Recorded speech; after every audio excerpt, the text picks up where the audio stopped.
presented by Mathli Express Music.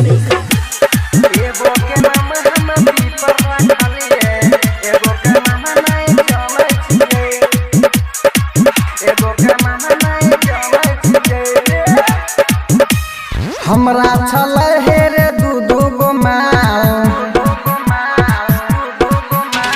हमरा छलै हे रे दू गो माल, तब पर गेलै हमरा पीछू काल। अब केकर अपन दिल दिए, एगो के नाम हम पीपर रखलिए, एगो के नाम नहीं जाने छिए। एगो के नाम हम पीपर रखलिए, एगो के नाम नहीं जाने छिए रे। डीजे गुड मधुबनी, एगो के नाम हम पीपर रखलिए, एगो के नाम नहीं जाने छिए रे।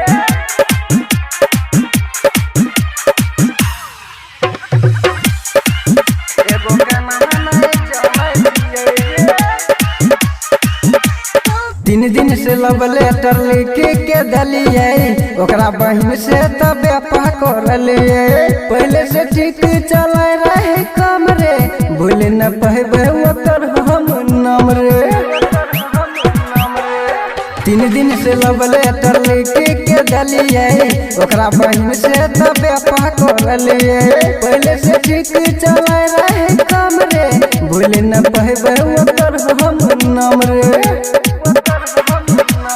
बेरा बेरी करबे रे दोनों के प्यार, बेरा बेरी करबे रे दोनों से प्यार, दोनों से प्यार, दोनों से प्यार। एगो के नाम हम पीपर रखलिए, एगो के नाम नहीं जाने छिए रे। एगो के नाम हम पीपर रखलिए, एगो के नाम नहीं जाने छिए रे।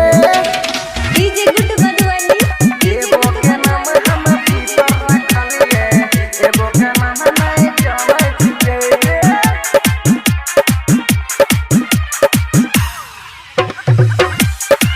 एगो के नाम नहीं जाने छिए रे।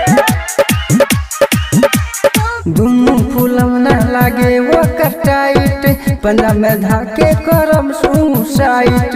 रटर सोनू कहे छल राइट, रणवीर राही कहे छल हाइट। दोनों फूलम न लागे वो टाइट, पंजा में धाके करम सुसाइट।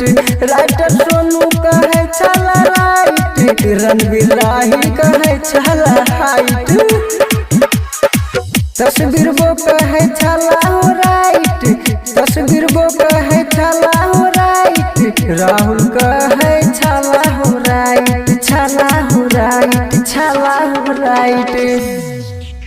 एगो के नाम हम पीपर रखलिए, एगो के नाम नहीं जाने छिए।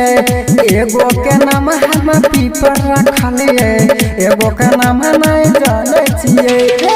खुशी रिकॉर्डिंग स्टूडियो बलुआहा।